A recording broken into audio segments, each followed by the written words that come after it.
Okay, one last question, and this is really off the charts philosophical. What do freedom colonies have to contribute to our understanding of humanity?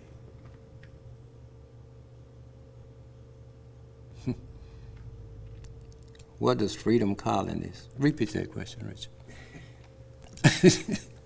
I'm almost embarrassed, but I'm not. No. What do freedom colonies have to contribute to our understanding of humanity?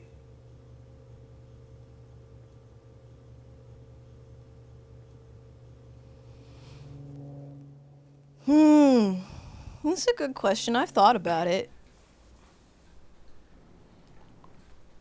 That could take all day to explain, but I'll try to summarize it as briefly as I possibly can.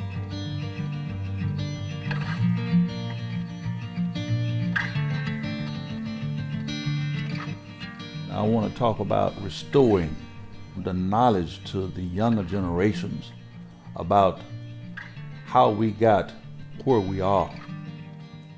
There was a significant group of people that did something very different and that didn't really fit into the story of Jim Crow as it is usually told. Freedom towns were those who decided that for their own well-being and to get control of their lives, to go off and create their own communities. They were scattered right across the South. It was a whole other thing that African Americans had done after emancipation. The freed slaves who had virtually nothing but their own labor and their own minds created communities, created schools, went to college. How do you, in the worst circumstances ever, raise a bunch of children to feel good about themselves? What lessons can we learn today from what they did back then? The thing to know is that no matter what your circumstances are, you need to step up and take control of your life and do what you see needs to be done. I believe it was Martin King who said that the arc of the moral universe is long, but it bends towards justice. And hopefully that's the case. But one of the things that we can't stop doing is we can't stop trying. And you ask what can freedom colonies offer to humanity? Was our focus was going to be on justice. Whatever you do, do it with dignity. Even if it's taking a cow to the field, you do it with dignity. Unless you know where you come from, you have no idea about where you're going.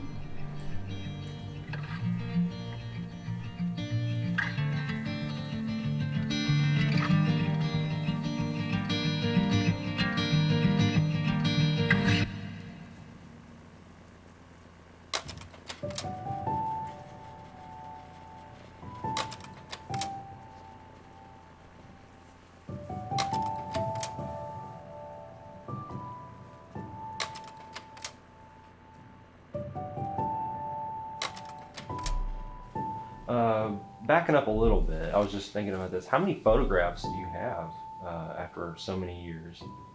I don't even know, and I don't. I may not be able to count that high. I don't know. I have probably, I'm sure, thousands of negatives.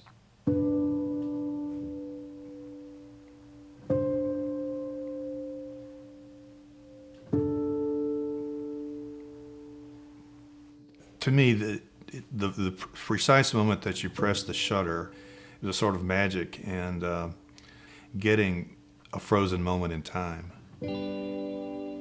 I was completely captured by the whole idea of documentary photography. A lot of good fortune in the early going. Texas, Nacogdoches area is the so-called old part of the state. Nacogdoches is the oldest town in Texas and all that. So I thought, maybe I could find a community or some rural place that I could go and hang out and take pictures.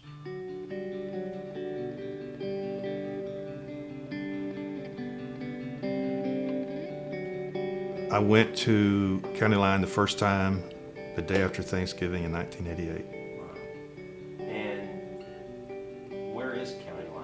It's an unincorporated community in northwest Nacogdoches County, about 5 miles from by dirt road, county road from Douglas, and about 20 from Nacogdoches.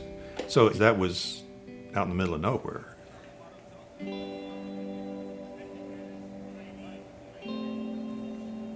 And I'll never forget. I got there, I parked under the big red oak tree in front of their house and got out, and I saw a very large man in a hog pen. And so I went over and introduced myself and told him that I was a photographer. I was interested in taking pictures in the community and learning about the history of the place. And he paused for a moment and said, "Well, I don't see why not."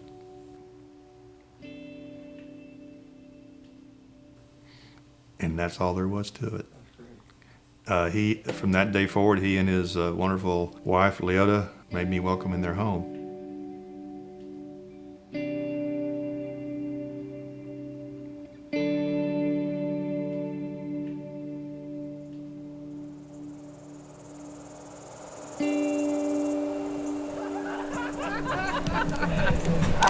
Recognize your own body parts. So we got human body parts in here? Every living animal. Really? Every living animal is everything from the root to the tooth. That means from the nose to the tip of the tail. It's on that tip right there. So everybody do what they do.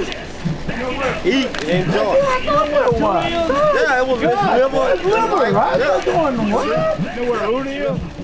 This is, we're setting up for our barbecue meal, our main meal of homecoming. This is one of our most important ones, but we get together for all kinds of events, or non-events. We get together for all major holidays, minor holidays, parents' birthdays, siblings' birthdays, no reason at all. We get together. It's family. Under the tree out here.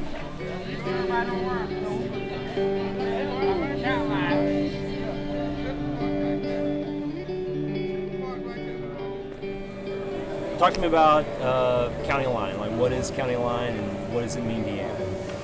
Oh goodness, where do you want to start? This is where I was bred and born, as we say. We grew up, picking peas, cotton, pulling corn, and, doing our digging potatoes, doing all the things that farm kids do. County Line, it's home to me. From the church, home church, to school, to everything was all right here. It's home. It's a place to come to it's your roots, and it's a place to come to, a place of remembrance, a place that you never forget. And we're fortunate that it's a place that we always want to come back. Even if we don't come back to live, we want to come back.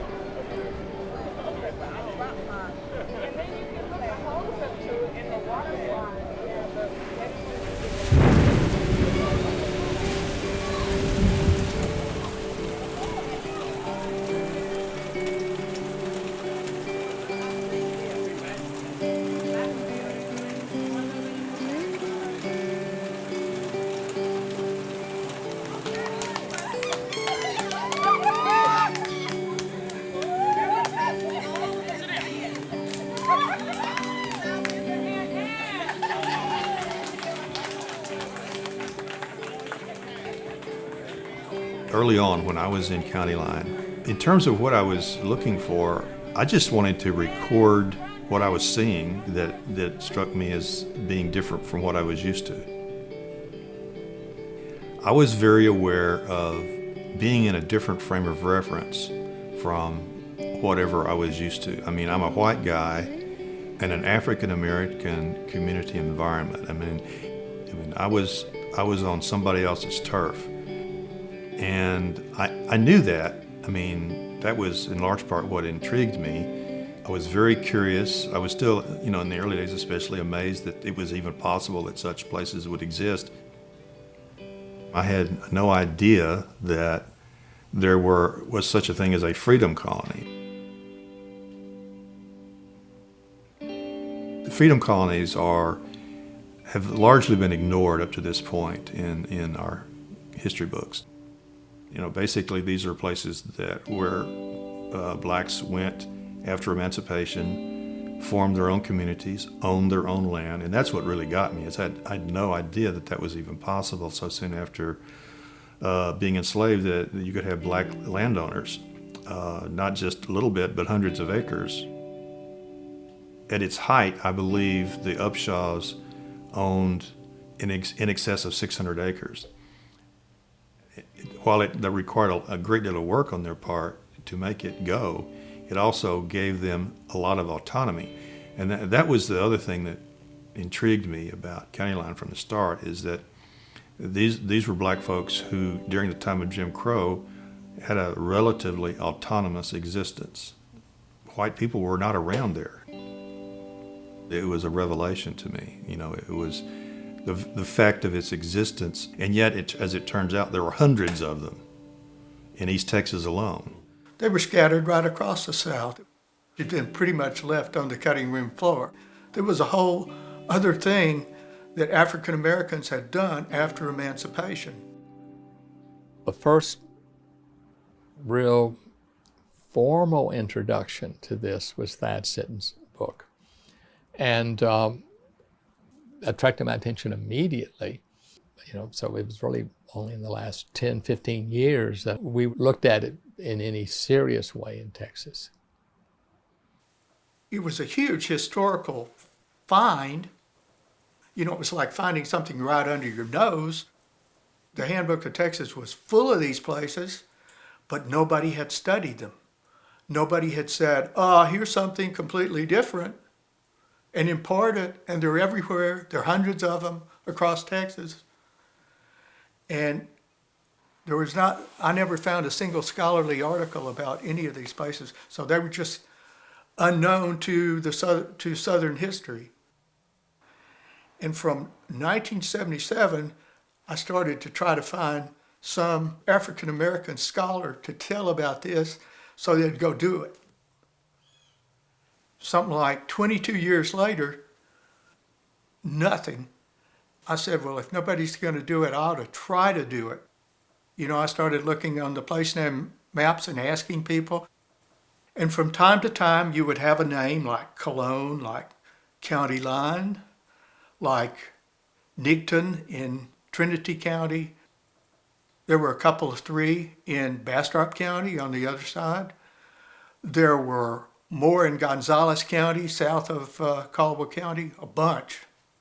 And clearly from the little description, it would be another rural landowner community that formed in the first decade or so after the Civil War. The stories, I think, fascinated me as much as anything. I interviewed two people in Houston County whose fathers had been born in slavery. One of the ladies had been interested, and as a teenage girl had interviewed the old slaves and written down what she told them on brown wrapping paper and kept it under her bed. And I found the story through time was of staying out of Jim Crow. If you grew up in a town, then you were black, you got a big dose of Jim Crow.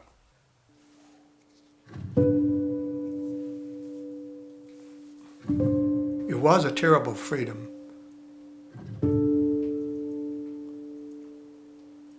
And it was a terrible freedom because they were cut loose from slavery, unprepared for freedom. The slave narratives that were done in the 30s, there's some really incredible stuff about what it felt like on the first day, Emancipation Day. What was the situation of those people when they were cut loose? Where did they go? What did they do? What did it feel like? There's Caesar. Oh, okay. I come to Madison County on the Trinity River on what they call the island and started farming for myself. I built me a house here, first out of poles that I cut and stood them on ends, fastened together at the top, cleared me some land, got me 2 oxen that I raised to plow that land with, and started the farming. For a number of years, all I had to eat was corn, parched green, and meat that I killed out of the woods, and I eat lots of that raw as we did not have a very easy way of starting a fire. Yes, and fish that I could catch out of the river. Then after I got 3 or 4 children big enough to help me, I cut poles and built me a 4-room house out of logs and split out boards to cover it with. It's what somebody was ready to do, to be totally independent of whites and started playing. That's an incredible, he ate raw meat out there. That's a killer quote. One of the first things that happened after emancipation, and this is documented in local newspapers everywhere, they always comment on the lines of freed slaves at the courthouse, legalizing their marriages.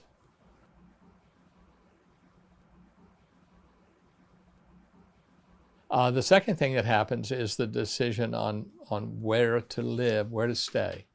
You did have really some chaos as these situations were being sorted out.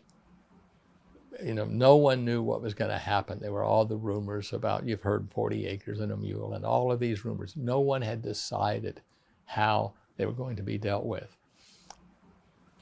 Not only were these people unprepared for it, but they were persecuted by whites that took a very long time to adjust to losing the Civil War.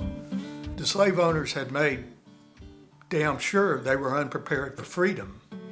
Literacy was totally discouraged. They were tended to be, at many places, kept in the dark about local geography. They didn't know where the hell they were or what they were close to. A lot of them just set off walking around. They went through a walk-around period of days of just walking the roads and looking to see what was outside of the place that they had spent all their lives at. Or African Americans had to find themselves and a way to live. Leaving, going west, negotiating work contracts, and as you know, sharecropping. When we more recently have examined Reconstruction and post-Reconstruction American history, is that traditionally we looked at this as, from a political perspective and an economic perspective, that had blacks as victims. Or they were agents that were operated on. They had little agency. And that was never true. The freedmen towns clearly depict agency. Freedom towns were those who decided that for their own well-being and to get control of their lives, to go off and create their own communities. I knew from living in Southeast Texas that there are black communities, black freedom towns in Texas.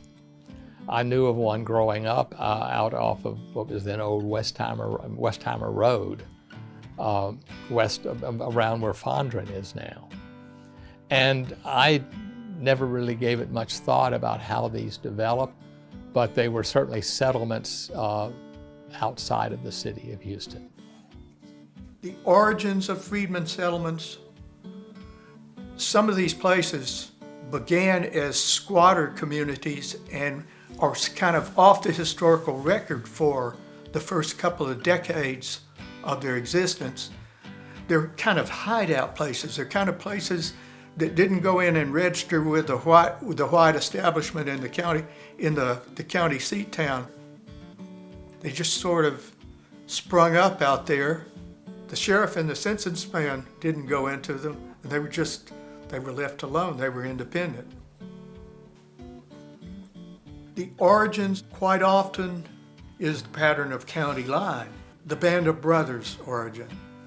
A group, 2 or 3 of brothers or brothers and sisters moves off and starts a freedmen settlement. He starts cutting deals for other people to leave their rent former status and move into this little black settlement. Another fairly common pattern, the congregation, the minister that leads his congregation into the wilderness, and the congregation builds a kind of social solidarity. It was a combination of Moses, leading the children, or the settlement of Jamestown. The economics that once existed at these places, and it was a bare bones economics. And some of the places were so poor that they recycle salt from the dirt from the smokehouse floor. These people paid a price for living in these communities, but they chose to pay the price. If you grew up in a town and you were black, you got a big dose of Jim Crow.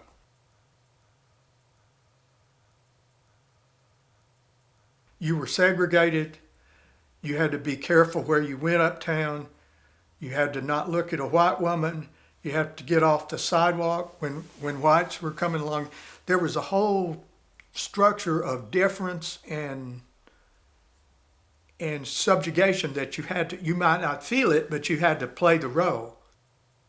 But in a freedmen settlement, people grew up without that. When parents would take children from a freedmen settlement into, say, Nacogdoches, they'd have this big talk the night before to their children and say, "You're going to stay in the wagon, you understand? We're going in there and we'll get some bananas, but do not talk and do not say," because these children are not used to watching out for white people. And they're about to go into the citadel of white people in the courthouse town.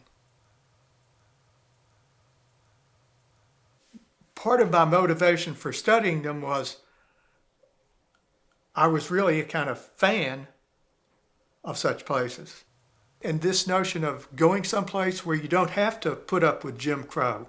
If you get far enough back in the woods and you get your own land, you can, and if you're willing to take what you can get there and live like you have to live. And there was a kind of something about all the people that I interviewed.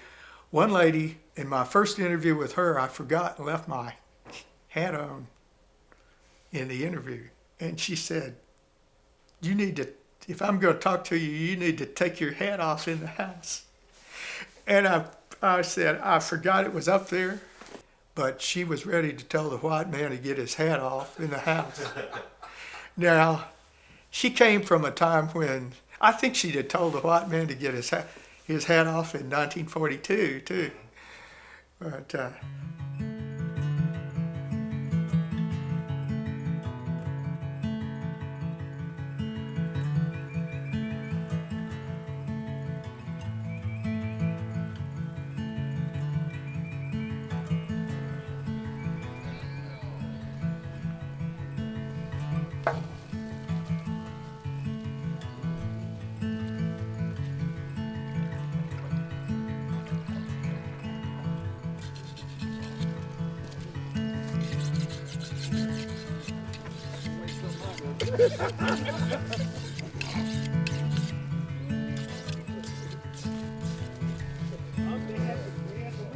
The community that I grew up in, which is considered the Bevilport-Dixie community, was full of people that grew up under the auspices the same as I did.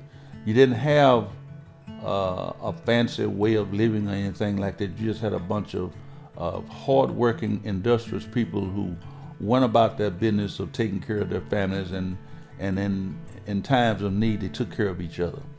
This is what makes, to me, a community be great.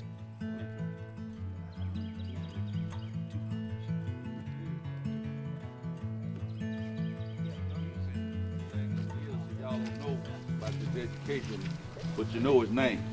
But you know your great grandpa's name? Albert McCray. That's your great grandpa's name.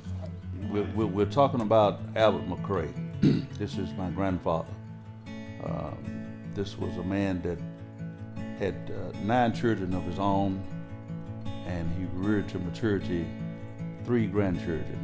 And knowing our real dads, I would say that we were blessed to be able to have our grandfather as our father, to be raised by him. Now he got his high school diploma in kindergarten. He got his high school diploma in kindergarten. He got his BS degree in the first grade. He got his master's degree in the second, and got his doctor's degree in the third grade. Now that's just how awesome he was to me.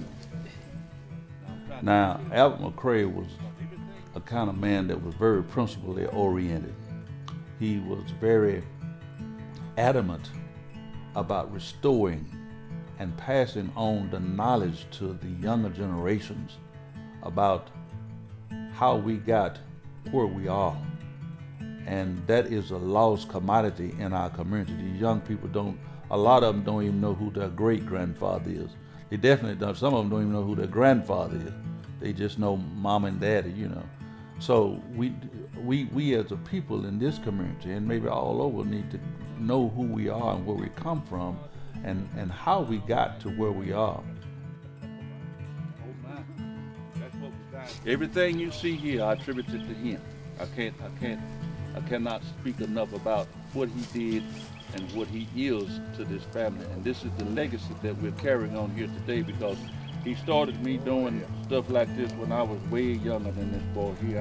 I remember one particular incident when I was 8 or 9 years old, and I had to milk. I knew how to milk. I was a very good milker. I could milk a cow, you know, and take her back. And one particular evening, I was taking the cow back, and I had my head down as I was walking, trying to take the cow back. And my grandfather was on the porch looking at me as I was taking the cow to the field. And somehow or another, it angered him that I had my head down. I think he looked at me and thought that I was being despondent because I had my head down, taking the cow to the field, and he just screamed at me, "Boy, raise your head up as you take that cow to the field." So what he was saying was, and I didn't understand at the time, but I do now, whatever you do, do it with dignity. Do it with dignity. Even if it's taking a cow to the field, you do it with dignity. And this is the kind of way he taught by example. Now every year in the month of October, we would have what is called our hog killing season, where we would kill anywhere between 10 to 14 head of hogs.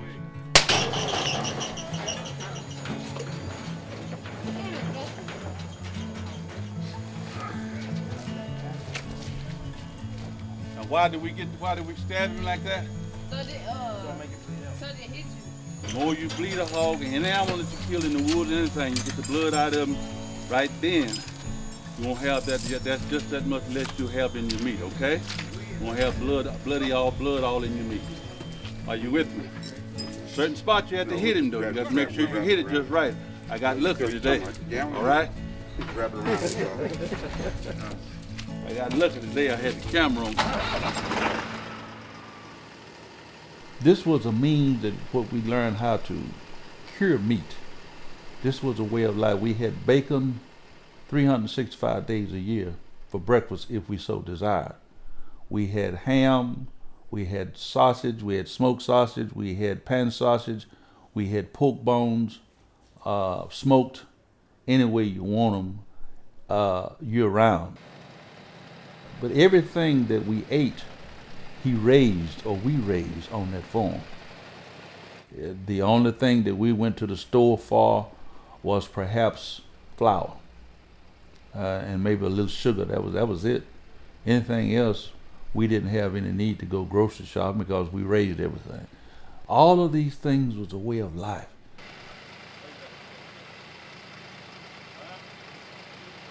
Now, my grandfather was very adamant. A hog was not clean. When we put him in the kiln to scald him and get the hair off of him, that's the way we did it. But he always wanted the hog's head to be just as clean as the rest of his body. Now there was a reason more so then than now today about the hog's head being clean. Some people may be familiar with eating brains and egg, pork brains and eggs, which was a something that a lot of people might frown on, but don't frown on it until you try it. I would call it a delicacy. And it was what my grandfather believed and tried to establish, to live off the land.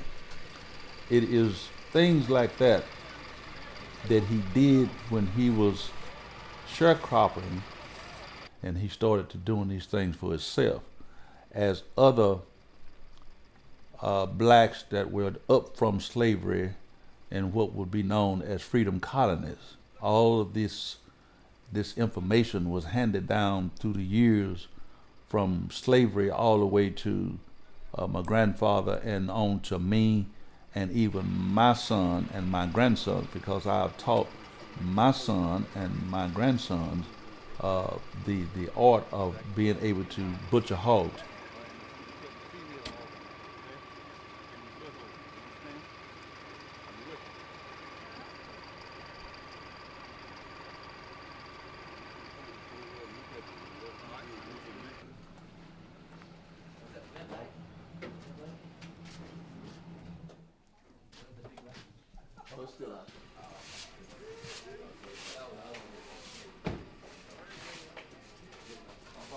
The only part of the hog that we threw away back when I was a kid was the squeal. And what I mean by the squeal, when I shot him, he said, "Wee!" He'd make a noise, and that was it. We threw that away. Everything else we used. Dead, man. It's been through the ringer down there. Remember what I told you how to put the cut him in? There you go. Turn him over now. Drag him back. All right. Now that we got his head off and we got his feet off, the next thing we're going to do, I'm going to quarter him up, or third him up. Cut the shoulders right across here. The ham part will be right across here. The only thing will be left is the milling. Now, we're going to take the meat from this part of him and we're going to put it into sausage meat to make our sausage. We're going to take the meat from here back and we're going to cut the meat off the bone, shave the hull or skin off, shoulders and hams, it go into sausage. We're going to take the milling. This is the middle part of the hog, we call it the middling. However you want to pronounce it or say it. And we're going to make bacon out of that after we've taken the ribs out of it. Take it inside the smokehouse, put brown sugar curd salt on it, then draw the water out, sit out there for about 4 or 5 days, then hang it up and we'll smoke it. Best bacon you can eat. Best bacon you can get. Of course, that's an acquired taste.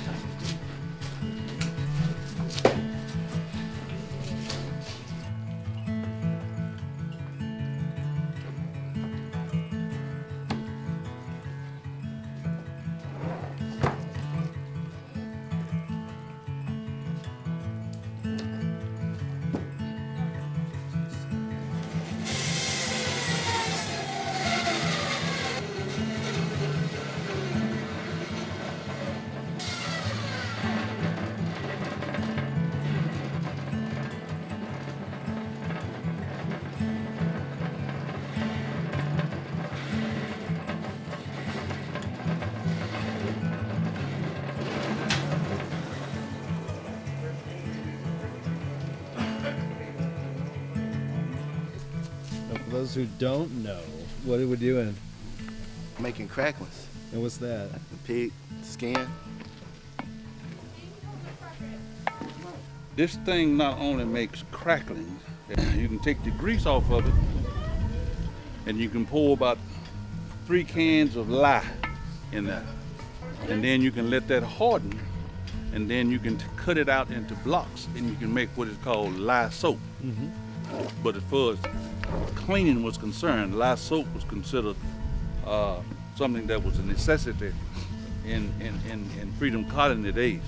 And then this pot that you're looking at, you actually boil clothes in. People didn't have running waters and washing machines and stuff, so they went to the wells and they went to ponds, streams, and got tubs full of water. And when they got the clothes clean in the tub, then they take them and put them in the pot. And they put fire around it, and the pot would be full of water, and they put soap in there, and it would boil the clothes, especially the whites. The best washing I ever did. Maytag can't touch me with this thing right here in a real bowl. That's all I got to say about that.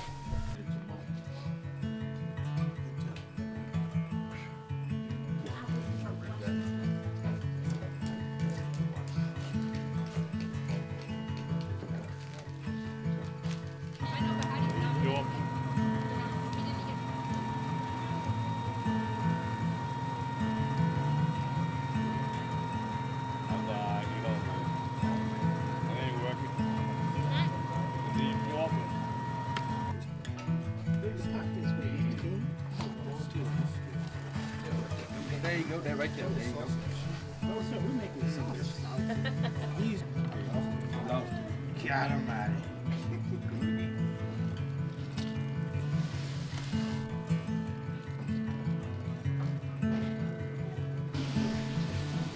Now, Peyton, they will hang in here for 4 days with a continuous smoke. After 4 days, they're ready. 4 continuous smokes. 4 days. Day and night, night and day. My great-grandfather, Billy McCray, did this, and my grandfather did it. That's how he learned his trade, sharecropping. So he just brought it down here when he bought his land and started his family. He just brought the trade right on down here. Everything, and the rest, as they say, is history. And I'm gonna try to carry that legacy for as long as I can. And these are the stories and these are the things that need to be told about all of the black entrepreneurs that came along in the Dixie community to show the people of the community that where they came from and to whose shoulder that they stood on. If you don't know whose shoulder you stand on, or you thought you'd done this by yourself, you're sadly mistaken. Unless you know where you come from, you have no idea about where you're going.